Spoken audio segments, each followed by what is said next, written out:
अस्सलाम वालेकुम। आज हम एक बहुत ही दिलचस्प और अहम मौजू पर बात करने वाले हैं। हम इस्लामी कानून की रूह को समझने की कोशिश करेंगे, यानी मकासदुश शरीयत। ये वो इल्म है जो हमें बताता है कि शरीयत के अहकामात के पीछे असल हिकमत क्या है, उनका असल मकसद क्या है। तो सबसे बड़ा सवाल जो हमारे सामने आता है वो ये है कि आज की तेजी से बदलती हुई दुनिया में हम दीन के इन लाजवाल उसूलों से रहनुमाई कैसे हासिल करें। ये एक ऐसा चैलेंज है जिसका जवाब इस्लामी रवायत ने सदियों से तलाश करने की कोशिश की है, और आज हम उसी जवाब की गहराई में उतरेंगे। अच्छा, तो आज की हमारी गुफ्तगू का खाका कुछ यूं होगा। सबसे पहले हम मकासद शरीयत का तारुफ देखेंगे, फिर हम उन 3 अहम फ़िक्री रुझानात को समझेंगे जो इस सिलसिले में सामने आए, और आखिर में हम ये देखेंगे कि यह सारा इल्म आज हमारे लिए इतना अहम क्यों है। तो चलिए शुरू करते हैं। मकासदुश शरिया दरअसल वो इल्मी और फ़िक्री टूल किट है जो इस्लामी रिवायत ने तैयार की है ताकि बदलते वक्त के तकाज़ों को दीन की अबदी तालीमात की रोशनी में पूरा किया जा सके। देखिए, इस इल्म का मतलब ये हरगिज़ नहीं कि असल मतन को नज़रअंदाज कर दिया जाए, नहीं, बल्कि इसका मतलब ये समझना है कि कोई हुक्म आखिर दिया क्यों गया है। ये कानून की रूह को समझने का नाम है, ताकि उसके अल्फाज का इतलाक सही मानों में हो सके। और ये कोई आज की इजाद नहीं है, इसकी जड़ें हमारी इल्मी तारीख में बहुत गहरी हैं। शुरू के फुक़हा जैसे अबू ज़ैद अद-दुबोसी उसके उसूलों को इस्तेमाल तो करते थे, लेकिन शायद नाम के बगैर। फिर इमाम अल-हरमैन जुवैनी वो पहले आलिम थे जिन्होंने बाकायदा मकासिद की इस्तिलाह इस्तेमाल की। इमाम गज़ाली ने इसे एक मुनज़्ज़म इल्म की शक्ल दी, और 20वीं सदी में आकर जब दुनिया ने नए चैलेंजेस देखे तो ये इज्तिहाद का एक बहुत अहम और आज़ाद ज़रिया बनकर उभरा। तो जैसे जैसे ये इल्म परवान चढ़ा, इसकी तशरीह को लेकर ना 3 बड़े फ़िक्री मकातबे फ़िक्र सामने आए। हर एक का मतन को समझने का अपना एक अलग अंदाज था। तो ये 3 रास्ते हैं। पहला है ज़ाहिरियत, यानी जो अल्फाज में लिखा है बस वही हरफ आखिर है। दूसरा है तातील, जहां मकसद इतना अहम हो जाता है कि असल हुक्म ही एक तरफ रह जाता है। और फिर तीसरा और दरमियानी रास्ता है तवाज़ुन का, जो कहता है कि मतन और मकसद दोनों को साथ लेकर चलना है। ठीक है, तो आइए सबसे पहले रुझान को ज़रा तफसील से देखते हैं। ये वो सोच है जो कहती है कि बस ज़ाहिरी माना पर ही सख्ती से अमल करना है, उसके पीछे की हिकमत या मकसद पर ज़्यादा गौर करने की ज़रूरत नहीं। अब इस सोच का नतीजा बाज़ औक़ात ऐसे अहकामात की सूरत में निकलता है जिन पर अमल करना मुश्किल हो सकता है। मिसाल के तौर पर यह इसरार के सदका फ़ित्र सिर्फ गंदुम या खजूर जैसी अजनास से ही दिया जाए, नकद रकम से नहीं। या ये कहना कि टखनों से नीचे कपड़ा लटकाना हर हाल में हराम है, चाहे तकब्बुर की नीयत हो या ना हो। अब चलते हैं दूसरी इंतहा की तरफ। ये वो रुझान है जहां मकसद को इतनी ज़्यादा अहमियत दी जाती है कि वो खुद असल मतन पर भी गालिब आ सकता है, और कभी कभी वाज़े अहकामात को भी मुअत्तल करने की वजह बन जाता है। इसे कहते हैं तातील नुसूस, यानी मकसद के नाम पर वाज़े मज़हबी अहकामात को ही मुअत्तल कर दिया जाए। और ये इस्लामी इल्मी रिवायत में एक बहुत ही हसास और मुतनाज़ा मामला रहा है।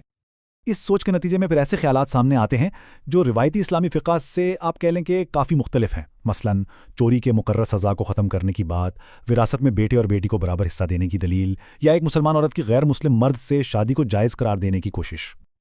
और यहाँ एक बहुत आम गलत फहमी को दूर करना बेहद ज़रूरी है। अक्सर हज़रत उमर रज़ियल्लाहु अन्हु की मिसाल दी जाती है कि उन्होंने कहत के ज़माने में चोरी की सज़ा मुअत्तल कर दी थी, लेकिन हकीकत यह है कि उन्होंने कानून को मुअत्तल नहीं किया था, बल्कि उन्होंने शरीयत के ही एक आला उसूल का इतलाक किया था कि जहां शुबहा हो वहां सज़ा नाफिज नहीं की जाती। ये कानून की मनसूखी नहीं, बल्कि कानून की गहरी समझ थी। तो इन 2 इंतहाओं के बाद अब हम आते हैं तीसरे और ज़्यादातर उलमा के नज़दीक सबसे मुतवाज़न रास्ते की तरफ, यानी एतदाल का रास्ता। यहाँ की ख़ास बात यह है कि मतन को छोड़ा नहीं जाता, बल्कि मकसद की रोशनी में इसे बेहतर तरीके से समझा जाता है। मकसद यहाँ मतन को समझने का एक ज़रिया बनता है, उसे रद्द करने का बहाना नहीं। और ये कोई हवाई बात नहीं है, इसका एक बाकायदा मुनज़्ज़म तरीक़ेकार है। इसके 4 बुनियादी उसूल हैं। पहला, हर कानून का मकसद फ़ायदा पहुँचाना और नुकसान से बचाना है। दूसरा, दीन आसानी चाहता है, मशक्क़त नहीं। तीसरा, किसी भी हुक्म से नतीजा निकालने से पहले उसका मकसद पहचानना ज़रूरी है। और चौथा, इबादात और दुनियावी मामलात के उसूलों में फ़र्क को समझना लाजमी है। अब इसी सदका फ़ित्र की मिसाल को दोबारा देखते हैं। असल मतन कहता है कि खजूर या जौ का 1 सा अदा करो, ठीक है, लेकिन इसका आला मकसद क्या है? मकसद यह है कि गरीबों को ईद के दिन खुशियों में शामिल किया जाए, वो किसी के मोहताज ना रहें। आप सोचें, आज के दौर में किसी बड़े शहर में एक गरीब के लिए क्या ज़्यादा फ़ायदेमंद है, अनाज या नकद रकम? जाहिर है, नकद रकम से वो अपनी ज़रूरत की कोई भी चीज़ खरीद सकता है। यही मुतवाज़िन सोच है।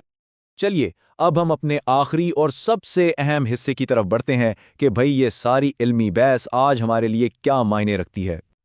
तो सवाल फिर वही है, इस इल्म की आज के दौर में क्या ज़रूरत और अहमियत है?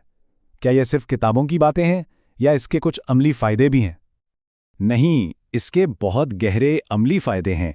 मकासद का इल्म हमें जदीद मसाइल के हल के लिए एक लचकदार और मुतहर्रिक फ्रेमवर्क देता है। ये हमें शिद्दत पसंदी और लापरवाही उन दोनों इंतहाओं से बचाता है। ये फ़िरक़ावारियत से ऊपर उठकर मुश्तरका मकासद पर हमें जोड़ सकता है। और सबसे बड़ी बात, ये कानून की रूह को उसके अल्फाज से जोड़कर दीन को हर दौर के लिए ज़िंदा और मुतालिका बनाता है। और ये जो पूरा निज़ाम है ना, वो 5 बुनियादी चीज़ों की हिफाजत के लिए बनाया गया है। उलमा इन्हें मकासद खमसा कहते हैं। दीन का तहफ़्फ़ुज़, जान का तहफ़्फ़ुज़, अक़ल का तहफ़्फ़ुज़, नस्ल का तहफ़्फ़ुज़ और माल का तहफ़्फ़ुज़। शरीयत का हर हुक्म कहीं ना कहीं इन्हीं 5 में से किसी एक की हिफाजत कर रहा होता है।